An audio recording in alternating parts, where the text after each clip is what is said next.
ملک میں آٹے کی قلت و بحران نے شدت اختیار کر لی ہے۔ اب معاملہ انتشار اور لوٹ مار کی طرف بڑھنے لگا ہے۔ ایسا ہی ایک واقعہ سکھر میں پیش آیا، جہاں نامعلوم مسلح ملزمان سستے آٹے کا پورا اسٹال لوٹ کر فرار ہو گئے۔ ملک بھر کی طرح سندھ میں بھی عوام کو آٹے کی قلت کا سامنا ہے۔ ایسے میں مختلف مقامات پر حکومت کی جانب سے لگائے گئے سستے آٹے کے اسٹال عوام کی ضروریات کو پورا کرنے میں ناکافی ہیں۔ اسی صورتحال کا فائدہ اٹھاتے ہوئے چند نامعلوم افراد نے آٹے کی لوٹ مار ہی شروع کر دی ہے۔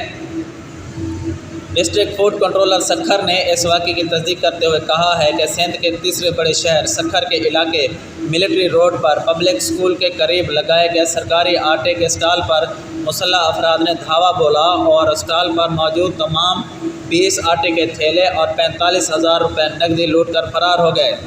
سکھر میں آٹے کا بحران شدت اختیار کر گیا۔ سستے آٹے کے اسٹالز ڈاکوؤں کے نشانے پر آ گئے۔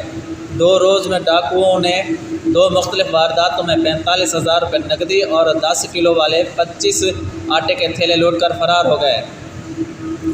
ایک واردات میں مسلح ملزمان نے آٹے کا اسٹال لگانے والے سے 45,000 روپے کی نقدی لوٹی اور فرار ہو گئے، جبکہ دوسری واردات میں 4 موٹر سائیکلوں پر سوار 8 مسلح ملزمان نے اسٹال پر موجود آٹے کے 30 تھیلے لوٹ لیے۔ آٹے لینے کے لیے جمع ہونے والے لوگ مسلح افراد کے ہاتھوں میں پکڑے اسلحے کی وجہ سے خوف کا شکار ہو گئے اور ادھر ادھر ہو گئے۔ آٹا اور نقدی لوٹنے والے ملزمان کی تاحال شناخت نہیں ہو سکی، تاہم ڈسٹرکٹ فوڈ کنٹرولر اتھارٹی نے سستے آٹے کے اسٹالز کو ایک علاقے سے دوسرے علاقے میں منتقل کر دیا ہے۔